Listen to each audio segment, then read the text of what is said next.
साथियों, जिस तरह महात्मा ज्योतिबा फुले ने शिवाजी महाराज की समाधि को खोज करके हमारा जो गौरवशाली इतिहास था उसको वापस जिंदा करने का काम किया, उसी तरह गौतम बुद्ध सम्राट अशोक की बनाई हुई विरासत को जिंदा करने वाले जाधव जी, बर्वे साहब, ऐसे लोगों को मैं नमन करता हूं जिन्होंने सुरक्षित इस जगह को हम लोगों को बना करके यहाँ आने के लिए मजबूर कर दिया। साथियों, पूरी दुनिया में दो ही विचारधारा है, एक झूठ की है और दूसरी सच की है। झूठ और सच के बीच की लड़ाई चल रही है। हमारे लोगों को मालूम नहीं है कि हम झूठ की व्यवस्था में जी रहे हैं। झूठ है क्या? उसने कह दिया हम ब्रह्मा के मुंह से निकले हैं और आकर के हमारे ऊपर बैठ गया, और हमको कह दिया तुम पैर से निकले हो।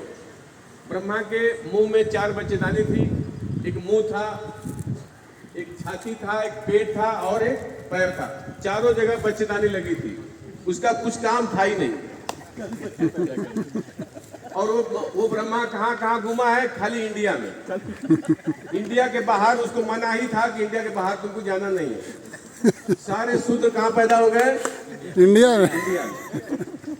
लेकिन कोई शूद्र कह नहीं रहा कि नहीं हम शूद्र नहीं है। किसी भी जाति से पूछिए, बोले नहीं हम शूद्र नहीं भाई, यादव हैं, हम तो यादव हैं, हम मौर्य हैं, हम कुनबी हैं, हम हार हैं। तो हम इसीलिए नौकरी छोड़े हैं बताने के लिए नहीं तुम ही शूद्र, तुम ही असली, अगर ओबीसी हो तो तुम ही असली शूद्र हो। शुरू में यादव लोगों ने हमको निकाल दिया। मैं एक यादव जी के घर गया, मैं बोला जरा भूख लगी है, खाना खिलाइए। तो चूड़ा खा रहे थे, चावल। जैसे ही मैं पहुंचा, चूड़ा भी हटा लिया, चाय भी हटा लिया।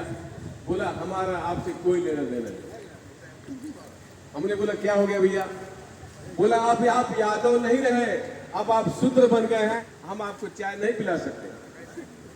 मैंने बोला अखिलेश यादव का अभी कुर्सी का शुद्धिकरण हुआ है तो हम लोग शूद्र ही है ना। तो उनको समझाया बुझाया, तो फिर चाय भी पिलाया, चूड़ा भी खिलाया, और सावित्रीबाई फुले जयंती रखा था भांडुप में, 1000 रुपया भी दिया। तो हमारा जो एंटीना जिन लोगों ने बदल दिया है,